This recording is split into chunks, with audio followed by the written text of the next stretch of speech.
Mapagpalang umaga po sa inyong lahat, brothers in Christ. Ito po inyong kapatid partner si Brother June dito po sa Singapore, El Shaddai Singapore chapter. Habang nasa MRT po ako kanina, papasok ako sa aking work, ay pinagnilayan po natin ang gospel ngayon, Matthew chapter 6, verse 19 to 23. No? At doon ko po hinugot itong poem na ito, itong tulay nito sa Tagalog. At ang title po nito ay Nasaan ang iyong kayamanan?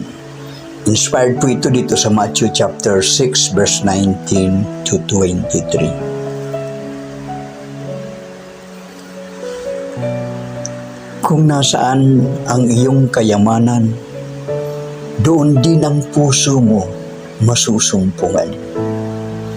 Doon ka laging nakatingin, doon ka lagi nananahan.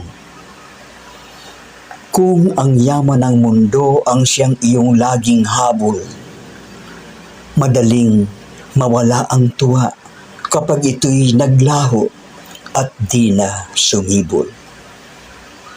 Ang mata ay ilawan ng buong pagkatao. Kapag malinis ang tanaw, liwanag ang dulot nito. Ngunit kung ang tingin ay puno ng kasakiman, kadiliman ang ngahari sa puso mo at isipan. Kaya't ituon ang puso sa Diyos na buhay, sa kanyang pag-ibig hindi kailanman mamamatay. Sapagkat ang kayamanang nasa langit ay hindi kumukupas, hindi ninanakaw, hindi rin kailanman nawawasak. Kung saan ang iyong kayamanan, naroon ang iyong puso. Kaya't piliin si Kristo at ang kanyang mga turo.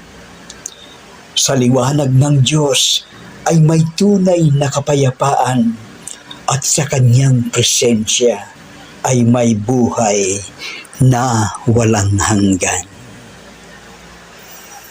A blessed good morning po sa inyo. Yan po at on the way po ako ngayon papunta dito sa work habang tinutula ko po ito. Mapagpalang umaga po sa inyong lahat. Kung nagustuhan niyo po ito, pakisubscribe na lang at God bless us all.